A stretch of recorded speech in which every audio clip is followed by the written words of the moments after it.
Oh, Queen Justice, where are you? Did they beat you up or no? Lock you underground, take the crown away from you? Oh, Lady Liberty, red, white, and blue. Did they take your dignity with their bigotry? Teach you that you're born to lose. Free or guilty, it's gonna get filthy. Better believe, roll up your sleeves. It's gonna get rough, it's gonna be tough. We all agree, we've had enough.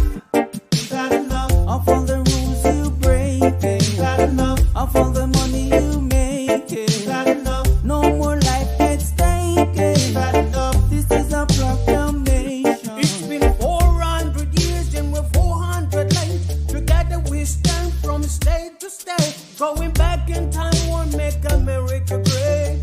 We need justice now, people won't wait. Action, no more distraction. Every step we take, we gain traction. If it can happen to one, it can happen to all. United we stand, divided we fall. Free or guilty, it's gonna get filthy. Better believe, roll up your sleeves. It's gonna get rough, it's gonna be tough. We all agree, we've had enough. We've had enough of all the rules you were breaking. We've had enough of all the money you were making. We had enough. No more life gets taken. We had enough. This is a proclamation. Free or guilty, it's gonna get filthy. You better believe, just roll up your sleeves. It's gonna get rough, it's gonna be tough. We all agree, we've had enough. We've had enough of all the rules you're breaking. We've had enough. All the money you're making. We've had enough. No more life gets taken. We've had enough. This is the proclamation. We've had enough.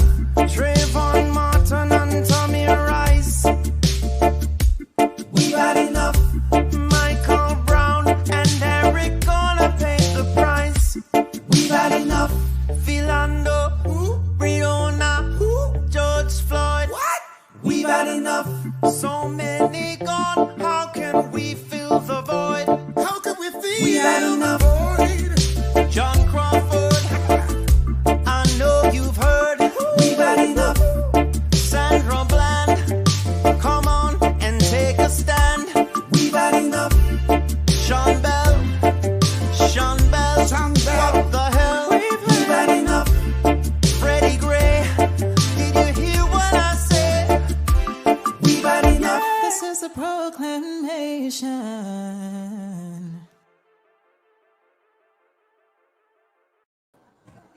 Good afternoon. I'm Al McFarlane. Welcome to Conversations with Al McFarlane. Glad to be here and glad to have you along. Let me introduce to you the co-host of today's show, and that's AZ Kirsten. AZ is a content producer for our show, content creator. And hold on, let me turn my phone off. And is producing today's program, featuring artists here in Twin Cities, and maybe joined by some special guests, talking about their art, their creativity, and the impact of the times. We're all focused on the power, the pressure of the George Floyd incident, the COVID-19 pandemic, and the pressures of living in a community, trying to be authentic, to be ourselves, to be creative, and to create the kind of world we think we deserve and that humanity deserves as well. AZ, good afternoon. How are you?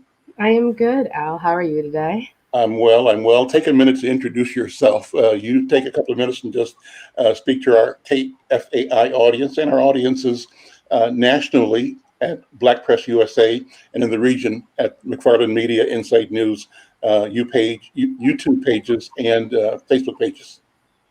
All right. Well, hello. Like as it's been said, my name is AZ Kirsten. I recently started working with Insight News, doing a lot of their digital media work. And I actually just got done doing a video based on a lot of local Black artists here in the Twin Cities. And it motivated me to do it because, so much was happening in a city that I lived in that was racially pressing. And everywhere you see canvases being painted and boards on the windows being painted, and George Floyd Square is filled with art. So I really wanted to take the time to ask the artists what was the motivation behind it and how they were using their art to send a message. And so, talk about what you discovered, what common themes, and who you're going to be introducing in the course of today's program. Well, I will hope to be introducing Enzy Rose, who is a local musician. She makes kind of like hip hop music. And I also hope to be seeing LeSean Lee, who is a local photographer who covered a lot of the protests, both locally and afar. Okay. And your video, I have to tell you, AZ, is just phenomenal. You did a great job. We're posting it to our YouTube page, I believe. We're going to try to find more ways to share it. Do you want to start with some of that video to give people an idea of what you're doing? What do you think? Absolutely. All right. Okay, and you can talk about it to set it up, but also screen share it. All right.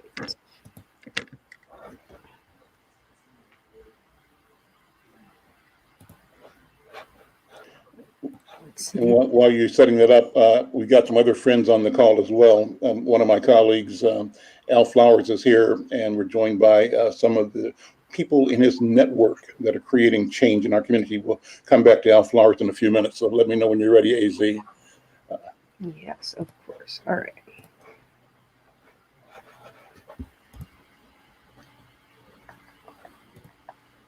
Alrighty. Is everyone seeing this? Yeah. Wonderful. So you have to explain it for the radio audience. They're going to only hear the audio. So you have to tell them what we're about to do.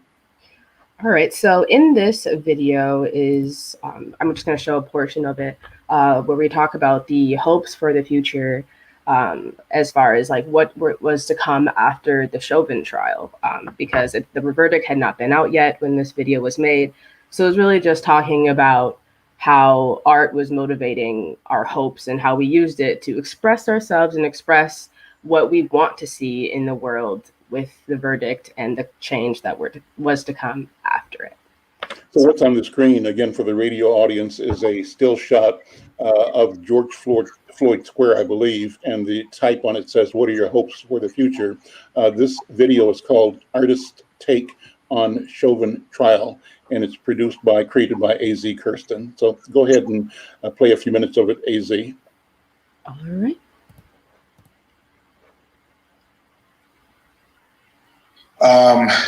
You can definitely tell the presence and the role of the police is changing in Minneapolis. You can tell that the culture of Minneapolis is slowly starting to turn.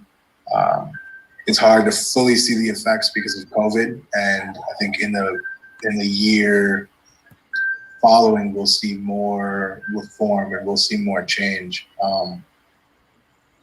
I just hope the city comes back in the way that we would like. Well, I mean, obviously I want to see justice, but you know, it's hard to hold out hope for that. When I don't know, I feel like this is what our system is designed to do. It's hard to envision it really holding itself accountable for that. I guess my hope would be for the people of Minneapolis to once again come together and stand up for what we believe in, whatever that looks like. Yeah, but I don't put much faith in the court system at this point. So I think we just need to, keep raising awareness that it's been a problem and it is a problem. Just like with the Breonna Taylor stuff, like we're still saying her name. We're still, telling people, educating people, and doing our part. I feel like I'm always doing my part as a African American female just raising awareness to like my white friends or to people who may not know enough. And, you know, yeah, that's what I think that's what we should all do moving forward, and stick together too. You know what I mean? Like a lot of people want to see us fight each other and bump heads, but if we all, you know, stick together and love each other more and just accept each other, no matter, because we're all human. You know what I mean? So I think that's what we can do moving forward. And do better. Even if you think you're doing enough, you're not. You can always, and that's for everybody, especially law enforcement, correct other people. You can always see someone doing wrong. You can always help them. To be in such a position and not use your voice, especially when you know right from wrong, that is one of like the most hurtful things you could do. So use your voice and use your power for the better and to help other people and support other people. I definitely want there to be a consequence in terms of the verdict of murder. I think that the ripple effect that I'm seeking is that the community that lives here in Minneapolis, that we feel that this injustice is acknowledged. I just think that we're just really, really, really going to be in trouble as a city if the verdict does not acknowledge wrongdoing, if it doesn't acknowledge murder. It's going to be really, really difficult to live in Minneapolis. I already know people who, including myself, who are planning to like not live in this country. We really need justice to prevail. You know, BLM is bigger than an organization. It's bigger than a hashtag, a social media trend. It's bigger than a summer. It's bigger than this year, this moment, and this event. What it really represents is that we want equality. We're not asking for anything more than to be treated equal, fair, and just.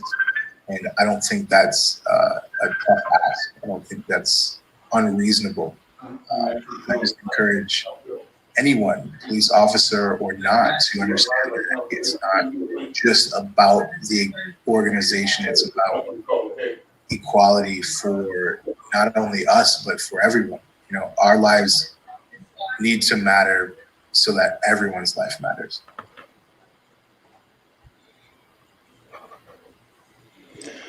That's awesome, AZ. Good work. What are your feelings about it? Tell me what your thoughts are for what you did and what you learned as you were doing it. Well, I definitely learned that there's a lot of different perspectives to how to look at this movement.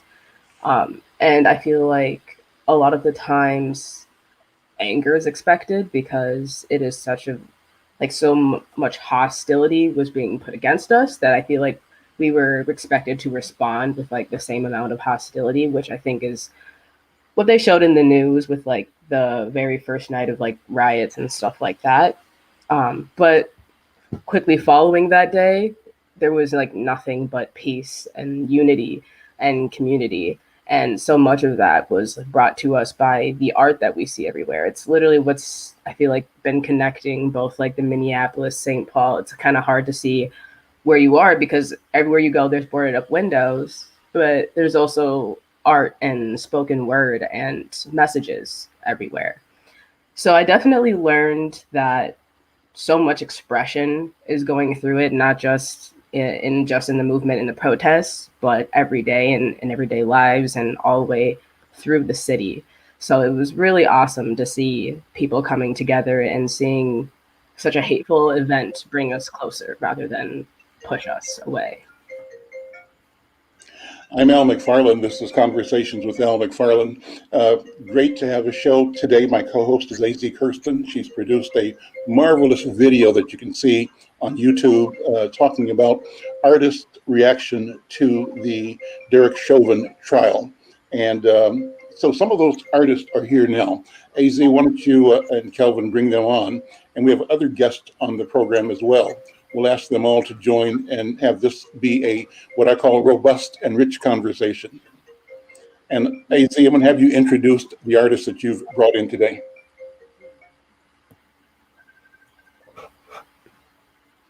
I'm actually not sure. That is the artist I invited today. Okay. Well, let's do this. Let's see who else is here so far. I know that Al Flowers is here. I know that Mickey Lewis is here, who are community activists, and we were hoping to have some of the artists that you featured in the video. Are any of them backstage right now, Kelvin? I do not believe so. Okay, then let's bring back on whoever is on in the backstage room and just open the conversation up. And I see there's Mickey Lewis, who's with the Truth Center in St. Paul. Mickey, welcome. Good to see you. And hang on a second. I'm going to bring Al Flowers in. And we're expecting another call from an artist who is in Jamaica.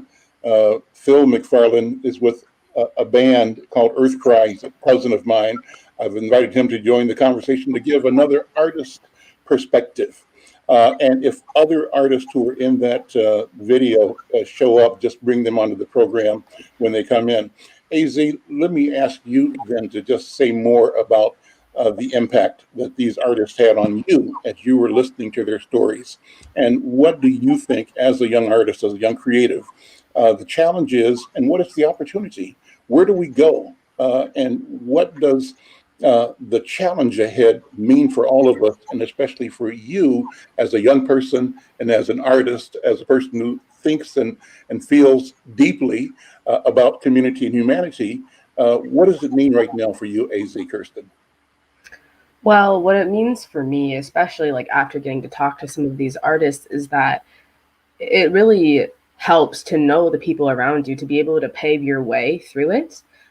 Because just being Black, people like to underestimate you and underestimate your ability. Or they often like to think that you provide a perspective in your art that isn't translated to everybody. It's only translated to the Black audience. And that's nowhere near true. I talked to Iyenga Bokamba, who is a painter, and in none of her art is there like faces or bodies. It's very much colors and lines that she was talking about, where those also have a translation of like intersectionality and like folding and like meeting ends. And so it was very interesting to be able to like see that art has a way to communicate.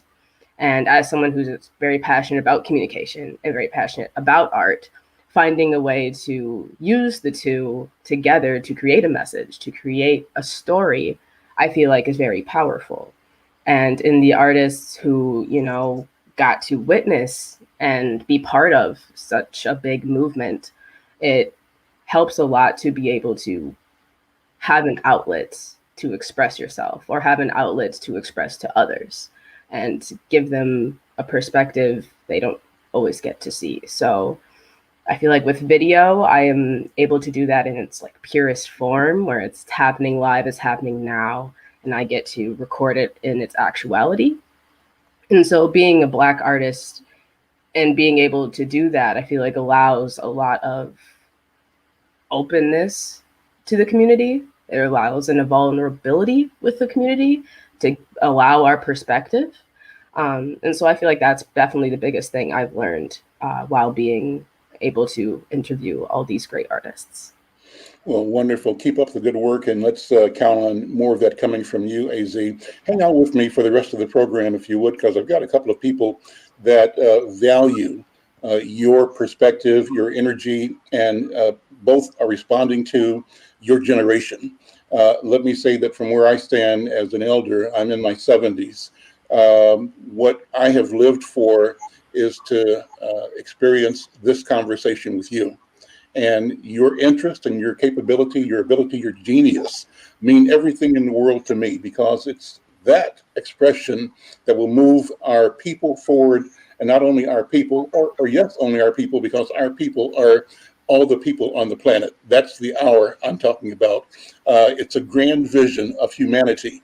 And I think that you represent an ability to step forward, step into our humanity, and to determine and decide that your voice matters, right? Your vision matters, and that you have contributions to make that will shape and change and create a future in which our people win. And I've said this several times, winning may not be the same as other people have called winning. Our winning may be different. Our winning, from my point of view, doesn't require that somebody else lose. There's a way that we can all win. Let me bring some other voices in here, and one I'm pleased to have on the call, Brother Mickey Lewis. He heads a project called the Truth Center in St. Paul. It's an expanding project. Brother Lewis, how you doing, man? I'm great. I'm great. Thanks for having me. Well, thank you for being here. Two things. One is talk about the Truth Center, what the mission, the vision is, and respond to, as I have, this young person, this young gift, AZ, and I look at her as representing a generation and representing a future. So I'd love for you to weigh in from who you and how you deal in community with what young people bring forward. Okay, great. First of all, it's pronounced 8218. So people see the numbers and they wonder, what does the 8218 mean? Well, it just stands for I mentor kids from the ages of 8 to 18. That's what that stands for. And what I do is I mentor them with a series of different classes, community awareness, conflict resolution.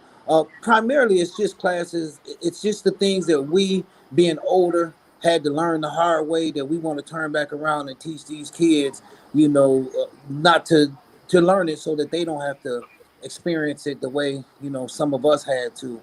The truth dynamic of it is so if you're having a conflict with somebody, or if you know somebody that's having a conflict with some people, what I do is I reach out to those parties involved and I try to get them to come and sit down here at the center and try to hash it out before it escalates to something that's becoming just too familiar to us as a people.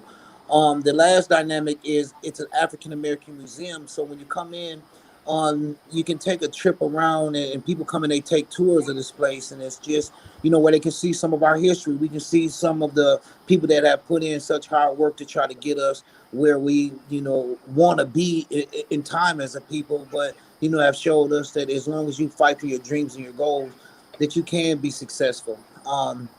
So those are kind of the things that I do here at the True Center, and I'm proud to announce that. But this location is located on Lexington and Selby Avenue in St. Paul. I have a new location that we're doing the grand opening to this Saturday at 7 p.m. at 973 Payne Avenue. It's a lot of problems and stuff that's going on the east side of St. Paul that I thought I would put a location up there. So it's like a safe space for kids to come. So they come from the morning. Summer hours are going to be from 11 a.m. to 8 p.m. Monday through Friday. They come here. They just hang out. There's video games here. There's, just a place for them to come and kind of bond with each other and give them somewhere to go instead of having that idle time of being out walking the streets and maybe end up getting into some trouble. They can come here and hang out. There's free food. It's they can watch movies here. It's a couple different, televisions and game systems, and just kind of like that old school. I kind of grew up with having that neighborhood community center, which was really a community center where you could really go and have some fun and just hang out. And it's just like now, none of that exists for these kids. If they go to the neighborhood rec centers and stuff, they're being rented out by, tournaments and different that. So they barely get a chance to, utilize the gym or some of the things that, these community centers are supposed to have for them. They don't get a chance to really experience them. So I wanted to bring that back, and that's what my centers are doing. Um, so that's the whole Truth Center, kind of in a nutshell of what I'm doing. As far as with this young woman, it's amazing to see, and I just hope that, you know, it's kind of like with us as a people, things are fads. So if we can kind of make it the new fad is to, be positive in the community. Let your words, speak, great volume as far as being non-negative. I think that's something that a lot of these artists are afraid to take that leap into. There's some that are connected enough with self and with what where they want their vision to go that hey they'll do it. And me being a former artist myself, I definitely know I came up in the time I used to be in the studio with Tupac and different artists. I'm 49 years old, and I come up in that era where, kind of like gangster rap was a thing, and you know, it was pretty much just trying to tell this story of, how hard it was, and we didn't want to, talk about the positivity of life in itself. So to just hear someone else have, you know, that courage enough to sit back and want to express how beautiful life really is. And of course, there is our struggles that we must talk about so that we can bring awareness to. But if we can show, through artistry that, life isn't about just, guns and us being hurt. We love each other and we want to express that as much as we can, especially if we have that platform to be able to do so with art. I'm Al McFarlane. This is Conversations with Al McFarlane. My guest, the leader of 8 to 18 Truth Center, Mickey Lewis, and my co-host today, A.Z. Kirsten. And this is great, man. It's great to meet you and great to hear the story. And thank you for being here. A.Z., jump in whenever you want to. This is how we do it. You got a question. The only question that's not a good question is the one that didn't get asked, right? So jump in whenever you want to.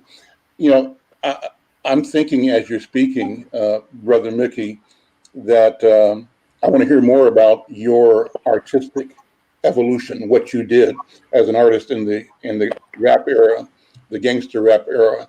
And as you were speaking, I'm thinking that I have such great respect for hip hop, the hip hop movement, hip hop culture, its ability, its demonstrated ability to be global and to invite the entire world into a new rhythm, a new sound, a new feeling, right? And then to control to some degree the commerce associated with our creativity, our genius. That's new, I think. It's newer.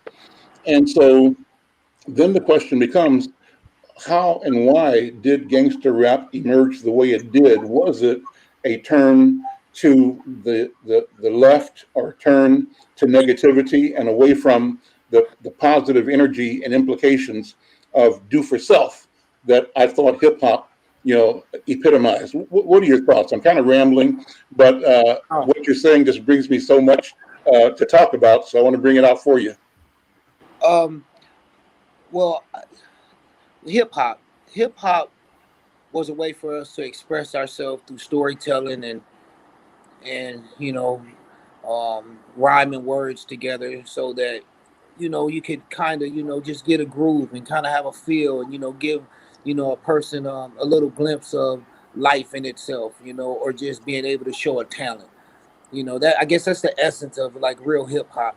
And then when gangster music came into play, it was also a way of telling, what I would say, like, primarily for me, it was what the West Coast, in the gang world, and some brothers had to go through living, in their worlds, or that was their life. So they were actually just telling some of the stories about, what they were actually going through.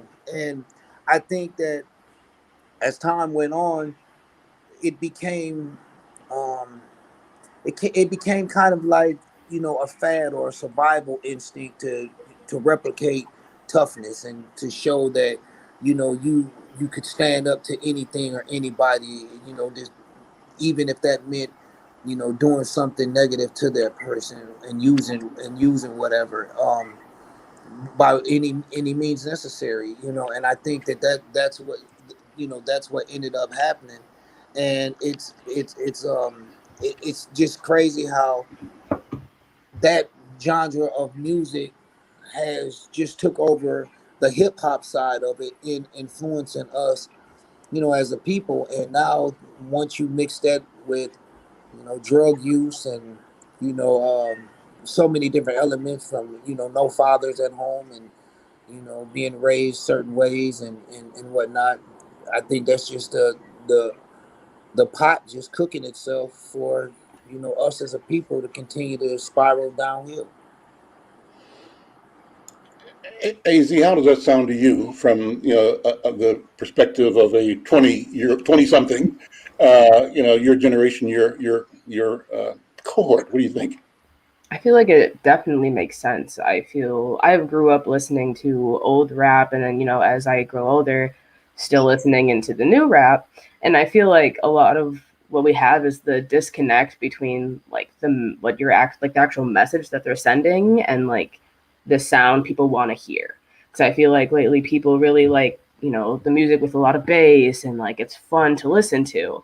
And I feel like that's the issue, is that we've made it like it's fun and it's no longer raw. You know, like people, I feel like rappers nowadays want to talk about stuff that they already know people want to hear, or people think is cool, or people can relate to. But I feel like we still have artists like J. Cole and Kendrick, who still like to bring up the messages of where the music came from, how being black is a big part of like what makes like rap is that it came from, you know, like being oppressed and needing a way to, you know, to articulate that. And I feel like now artists aren't as like oppressed because they've been given so many privileges. So their life is no longer filled with so much gang violence and like where they came from, because all they had to do was make a really good album. So now their life is like, now I'm partying and drinking and, you know, having sex with all these women. So it kind of gave them, they stopped talking about what happened before they got big, and they're just started to focus on now that I'm big. And I feel like that's where we've lost a lot of the authenticity in it. What you think, Brother Mickey? She's definitely spot on. You know, kind of when you listen to the music, definitely we do have the ones, the J. Cole's, like she said, and the Kendrick Lamar's, and you know the others that are trying We lost your sound real quick. We lost your sound. Something happened. Can you hear me now? Yeah, gotcha. Yeah, they're trying desperately to keep that message alive. You know, it's just it's the fad of us as Oh, and we lost your sound. Lost you again. While he comes back, let me say what this conversation reminds me of, brings up in my memory. Right. Yeah, Can you hear me?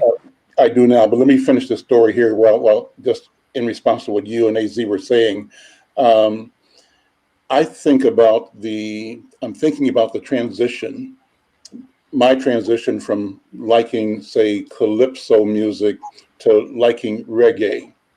And I hadn't been familiar with reggae when a cousin of mine, or a brother-in-law, introduced it to me.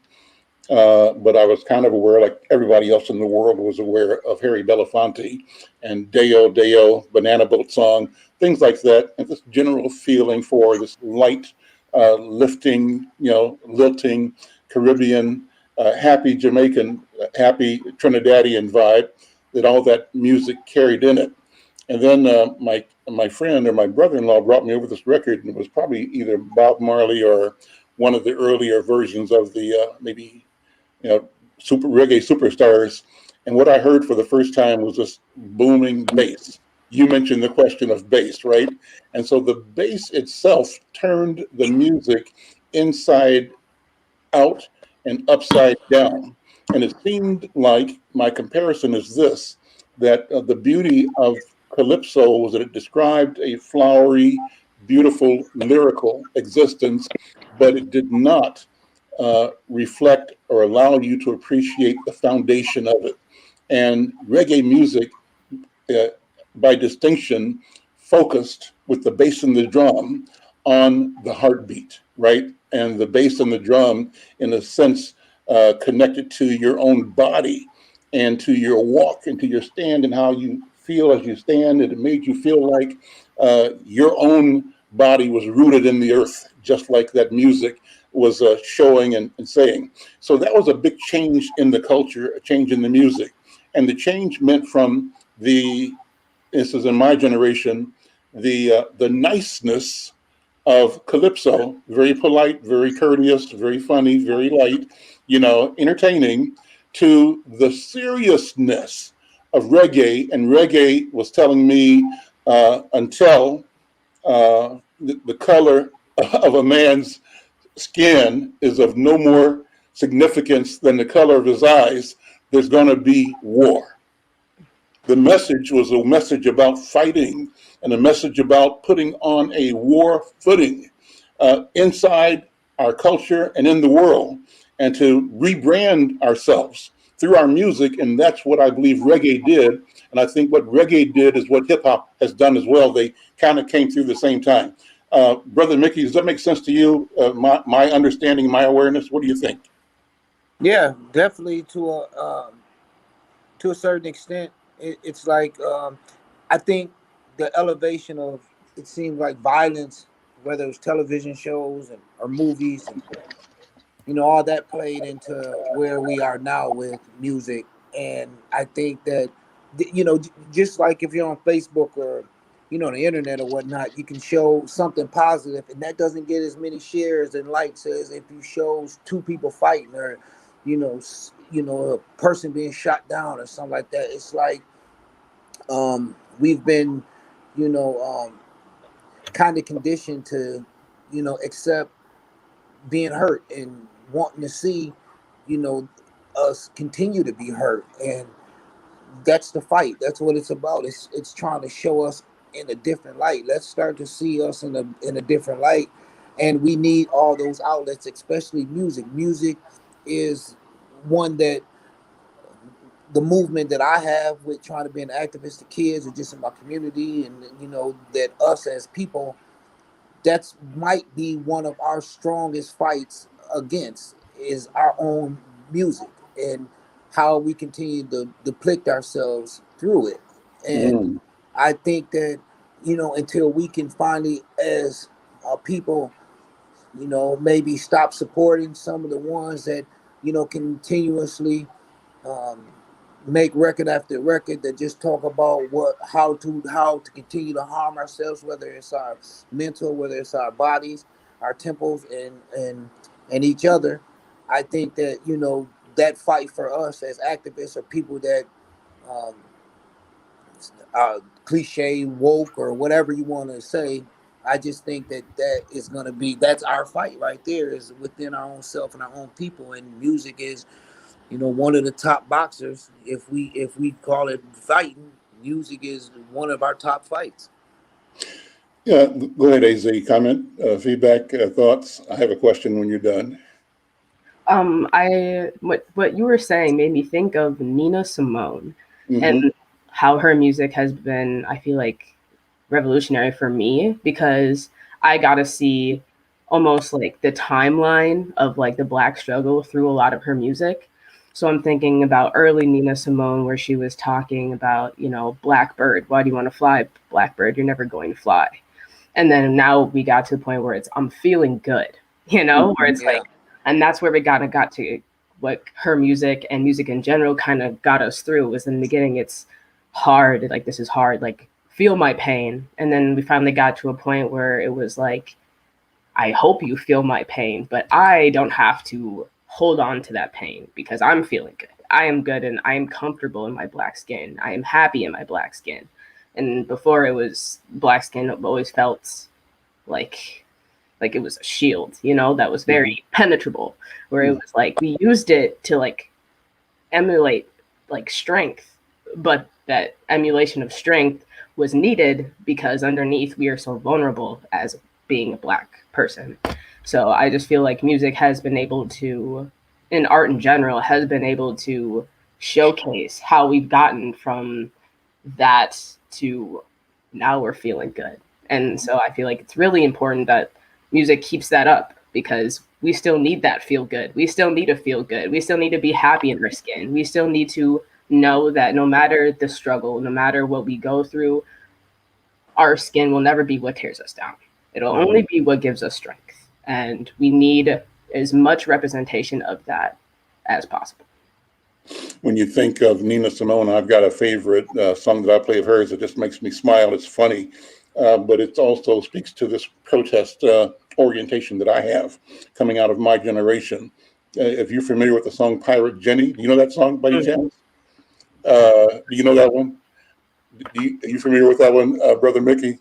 I'm not, no. Okay, Pirate Jenny is a story about a woman in the Caribbean who's in the pirate era, who's like a barkeep supposedly in this hotel, and she sits there, scrubbing tables and washing floors and getting abused by the guys, right? The probably the colonial type people, and at a certain time, the mood changes. There's a ship pulling in the harbor, and at some point in time, the town gets flooded with pirates, and they round up all these guys that had been ridiculing her as a barkeep, right? And she has gone to her room and comes back down wearing, fancy clothes and gold in her hair, she says. And the pirates round up the people. They burn the whole town down and round up the people that were, again, the probably the merchant class or the colonialist.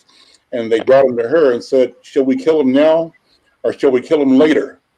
And so common sense says, this has got to be the way out of it for the story to end. She says, kill him now. And there's a definiteness and intentionality. The allegory is kill this idea of oppression now. Don't put it off. You got to deal with this right now because it is anathema. It's the opposite of our liberation and our freedom. So that's a Nina Simone story for you. 8 to 18 Truth Center.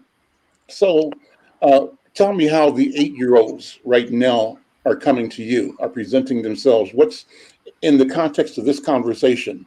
Are they coming full of life, full of opportunity? Are they already pressurized by the George Floyd trial, by and pressurized by this knowledge of the shooting and killing that we are doing in our community, and which is leaving 6 and 8 and 9 and 12-year-old children dead? What are you hearing? What are you feeling from those children and from their parents? The children are all different. And that's because their parents are all different. Their backgrounds are all different. The way they're being raised is all different. I have some kids that are 8 years old that come in here and they have a 2-parent household that loves them and shows them some of the good things in life, and so their attitude, their feelings aren't the same as there's some kids that are 8 that don't have none of that probably have one parent, and that parent is partying most of the day, they're not feeling that love or whatnot until they come to a center like mine. When it comes to the music, these kids are almost the same, and it's when I sit and I just watch them, how they react to it.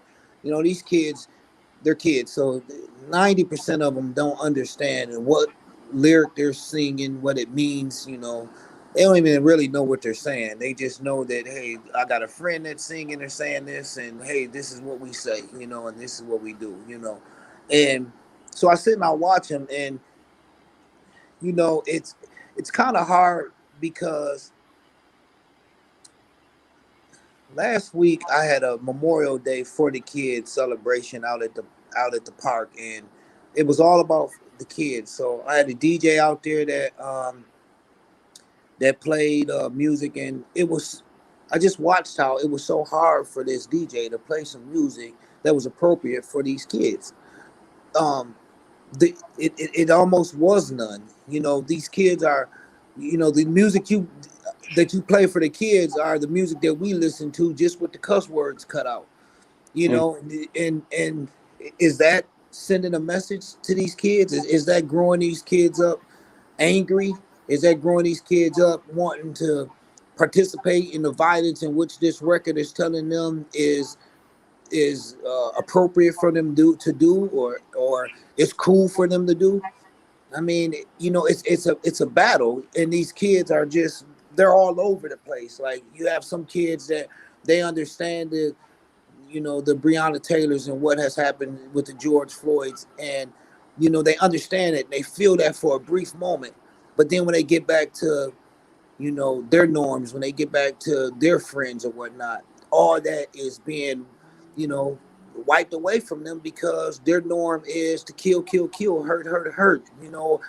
you're darker than me. I don't like you. Your shoes ain't like mine, or mine ain't like yours. So I mean, it's like, that's where the fight is. That's where all day long it's, the greatest of kids. Kids are great. They're pure. They don't know, but they emulate what they see and what they're around and what they hear, and that's where the struggle and the fight continuous is continuous at. And we have to figure out as a people, how do we get deeper into these kids at a younger age to get them to show them that music is just music. Like, a scary movie is just actors with some makeup on their face acting. It's not for real.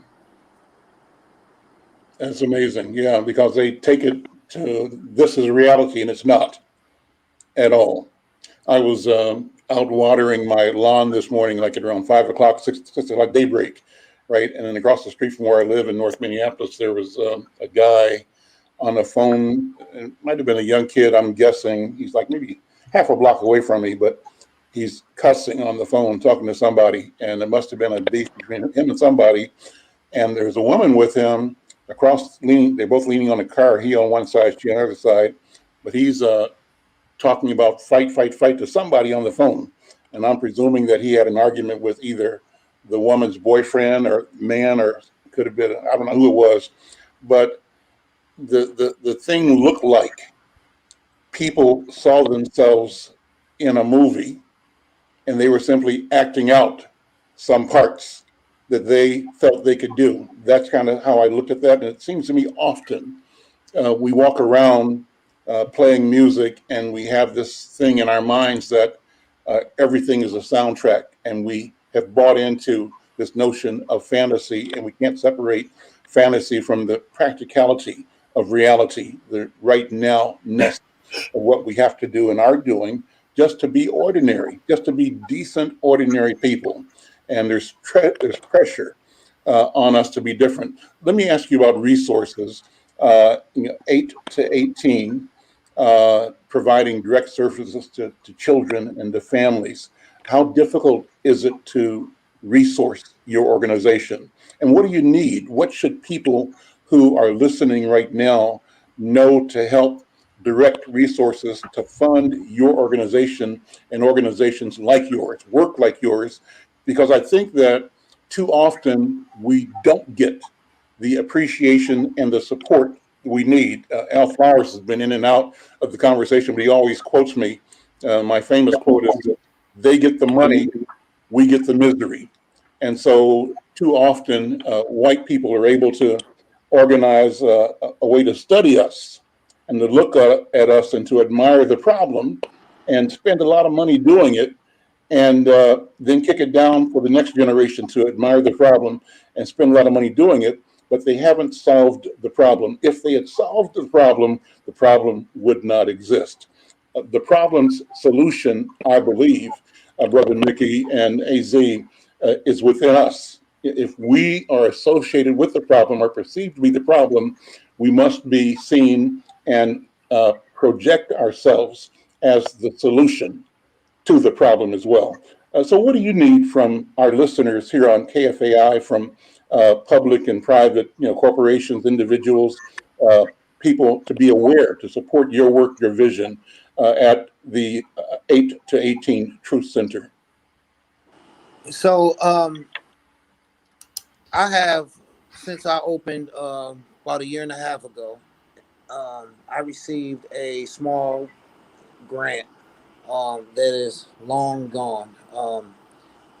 But when I set out for the mission of creating a safe space for these kids, I did it with the sole thought of doing it with my own resources, and whatever I had to give will be my contribution to my higher power to show that, I do care, and I know I was sent here from him, to better myself, to be the best I can be, and the better people around me. I grew up in a house that I didn't, I could wake up on a particular morning and go downstairs to eat, and there might be somebody else at the table that I didn't even know, because that's the type of house that my mother raised me in. Is, we looked out for everybody.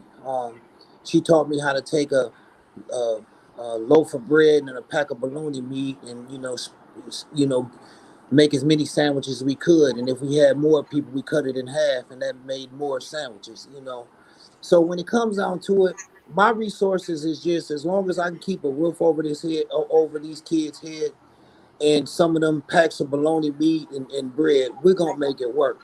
I'm not one that comes to meetings and sit back and believe that first of all, you know, some other people will fund our freedom. I'm just not naive enough to believe that that's what's out there for us as a people. I believe that you know if we can go around from week to week and spend monies in these bars and go shopping and buy the highest price things that's out there, we could take that very same money and start to fund some of our own programs and fund ourselves as a people, so that we can get out of this turmoil that we are in as a people, and stop believing or thinking that there's some other superhero that doesn't look like us and think like us is going to be the one to give us what we need to get out of what we're going through.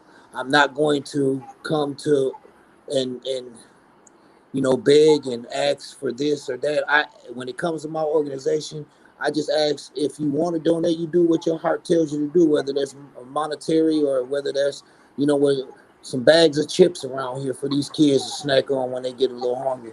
And we gonna make it work, and if my funding that I have, or if I don't get none and it lasts us 2-3 years or whatever, that's just the time that God, my higher power, gave me to do what He wanted me to do. And if I have to go on to another adventure or go past and do something else, then I fully accept that I did my part for as long as He, gave me the resources to do it. But that's just something that I'm not going to do. I haven't done it, and I will not stand up and beg somebody else to help fund our freedom when we have to do this on our own. We gotta, we have to, stand together on this. We gotta start pitching in them $5, $10, whatever it might take, and our spending power, we all know, is tremendous. It's just, you know, it's uncomparable.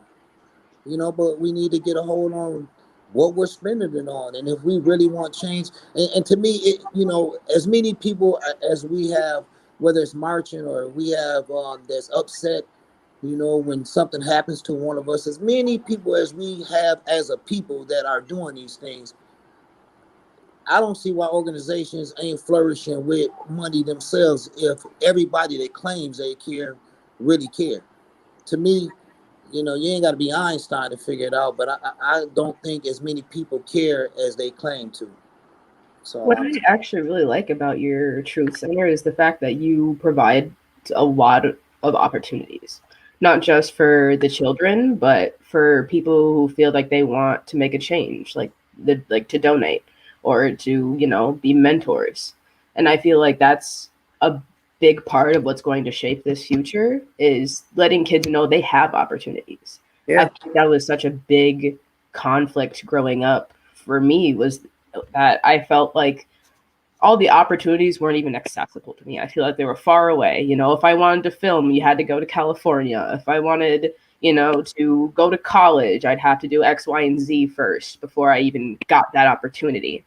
So I feel like creating that safe space where children can realize that even as children that they can do a lot more than they feel they're able to do, because all of that's left to the adults or all of that's for later. I feel like it really provides them a voice and provides them a good step up that other people might not have. And I feel like even I myself need to do better of like connecting to younger people and providing them opportunities, whether that's just to speak or if that's getting their foot in the door somewhere that they feel they didn't have, like the resources or the opportunity to get to. So, I'm sorry. Go ahead. Go ahead. I was about done. So, you're absolutely right. These kids that come here, so I believe that the younger a kid is, and the quicker you can give them a leadership position, that could carry them a long way. I think that we need to start letting these kids know from young ages that they're leaders already, that we need them. With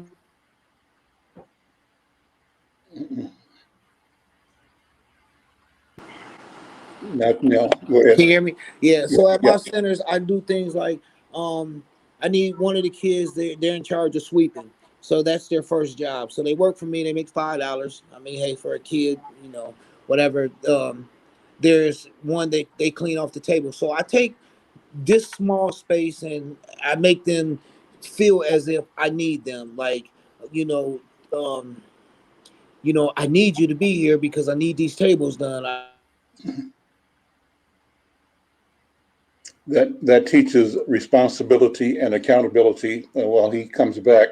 AZ reminds me, and I think Brenda probably is in the background writing the story on this, but where Brenda, Lyle, Gray, and I grew up in Kansas City, we had a community, a neighborhood where everybody expected us to do well. So I grew up with this attitude, and I talked to my friends. You probably know Say Two, who's artist, renowned world class artist in St. Paul, but from St. Paul, Minneapolis, and Tacumba. And we've talked about this growing up. Our parents and our neighbors and our friends all had great expectations of us. And no matter which way we turned, we were being told by family and parents and grandparents and elders and neighbors that we were great and that we were to do great things. And Yeah. so we grew up in that light. The only fear we had was the fear of failure, to not live up to the expectation that the elders provided to us and connected us to. So our path and our passion was to find the conduit to emerge into what they had envisioned for us. And you hit it squarely, Brother Mickey. It's a question of creating that leadership mind early on.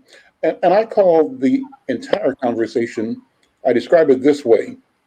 I believe that we have a duty to be intentional in creating a public mind, a mind of our community, of our people, that is reflective of our sense of both uh, decency, of productivity, of proficiency in work and in leisure, in creativity, in compassion, in serving, and in building.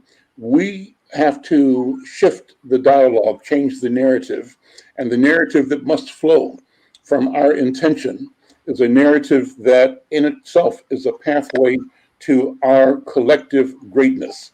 And our collective greatness is not greatness compared to anybody else, and it's not greatness compared to or meaning we have to lord over anybody. We simply must lord over ourselves, right? Recognize this notion and the presence and the opportunity of lordship within. What does it mean? So I'll drop it with that. AZ, give me some feedback. I'm sorry. Could you repeat the question? There's no question. I'm just talking. So just feedback on the words I just expressed. Yes, I think you are. I think that the example you gave is a great example that when the expectation is always like a really big fear because it's always like you in your head, know or like think that you can do and accomplish great things. But what really allows you to like confirm that belief is when other people also believe in you.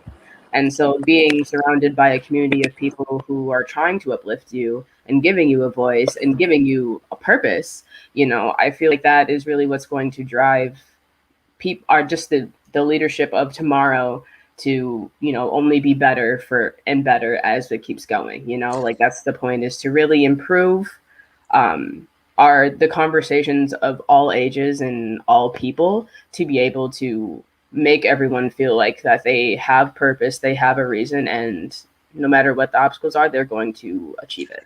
We've got about 30 seconds. Mickey, I want to have you take the last 30 seconds to give address, phone number, website. How can people support you, contact you at at 8 to 18 Truth Center. Nope, you're muted now. Nope. I think we're going to lose this last 18 seconds. Nope, we won't. But you know what? We'll be talking to you again, right? And we'll be promoting what you're doing and celebrating you. And I take this moment to thank you, AZ. I thank you for your creativity, for the powerful video you've done. That's going to be available on our YouTube page and beyond. I'm Al McFarlane. We'll see you next week. Take care. Bye-bye.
Tomorrow.